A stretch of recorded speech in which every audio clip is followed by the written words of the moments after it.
شک و شبے کی گنجائش ہے ہی نہیں اس میں، کیونکہ انٹروڈکشن ہے نا قرآن کا، پہلے اللہ تعالیٰ اس کے بتا تو دیں کہ یہ صحیح ہے، تو پھر ہمیں آگے دلچسپی ہوگی اس میں۔ آگے بتایا ھدی للمتقین، ہدایت ہے پرہیزگار لوگوں کے لیے۔ یہاں میں نے آپ کو بار بار بتایا قرآن مجید میں ہدایت کے دو معنی آتے ہیں۔ ہدایت کسے کہتے ہیں؟ گائیڈنس کو، رہنمائی کو۔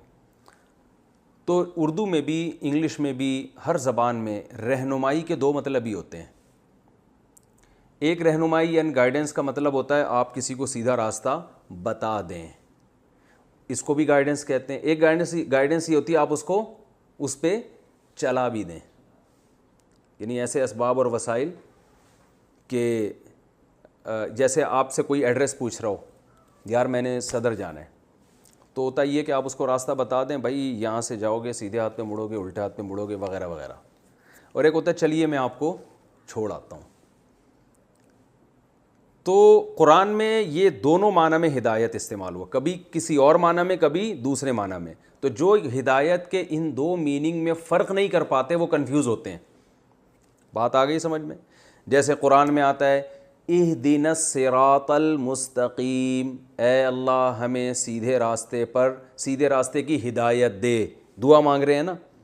لیکن ہم نے سورہ بلد میں پڑھا تھا وَهَدَيْنَاهُ النَّجْدَيْن، ہم نے اس کو دونوں راستے ہدایت کر دی ہیں۔ تو جب اللہ نے دونوں راستے ہدایت کر دی ہیں تو ہم پھر سیدھے راستے کی ہدایت کیوں مانگ رہے ہیں؟ اللہ تو کہہ رہے ہیں میں نے تو سیدھا کی بھی ہدایت کر دی اور غلط کی بھی ہدایت کر دی۔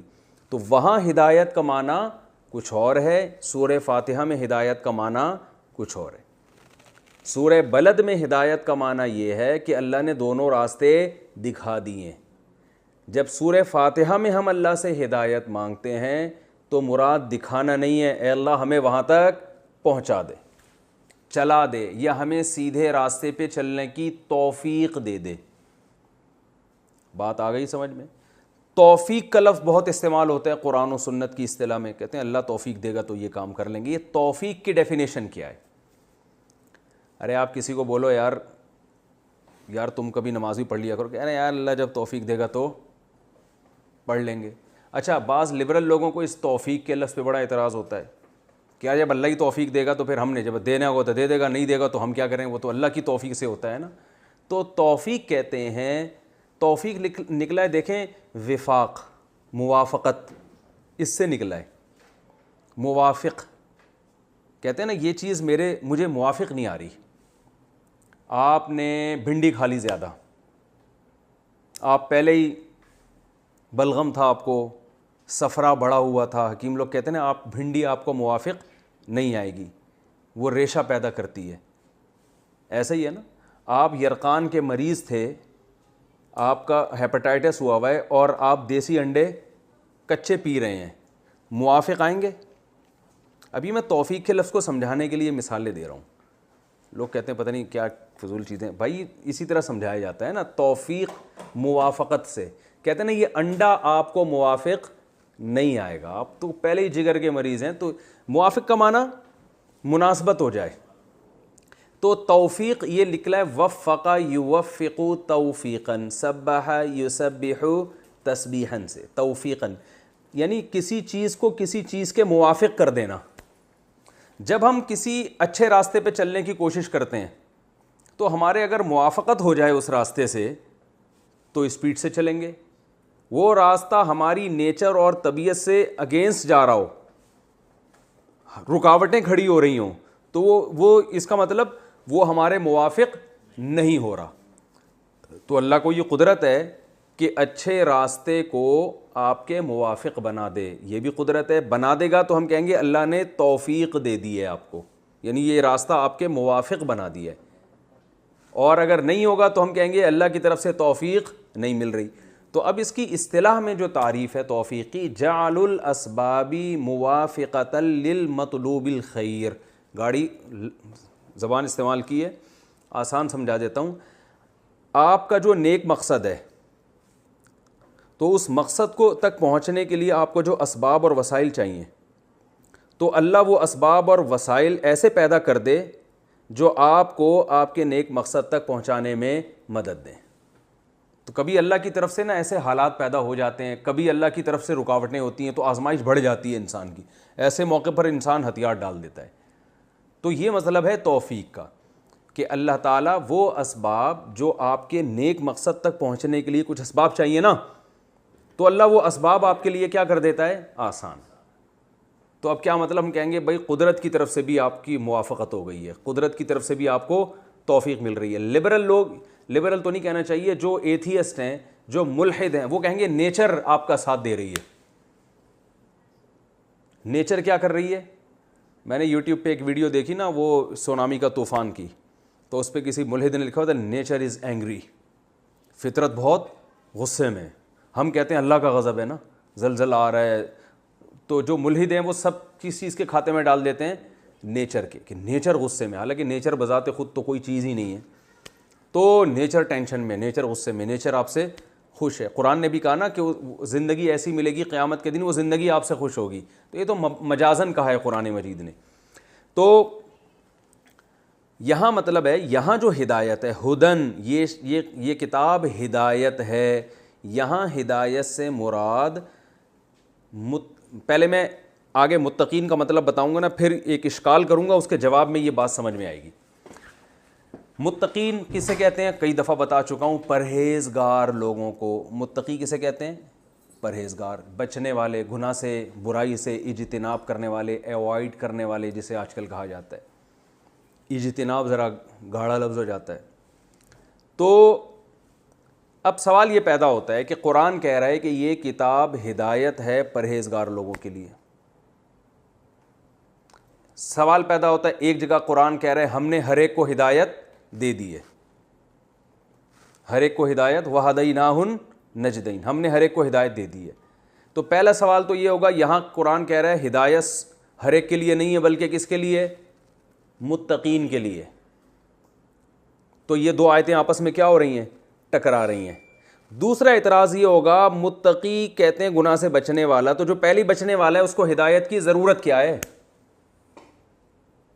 بہت مشکل ہے بات سمجھانا.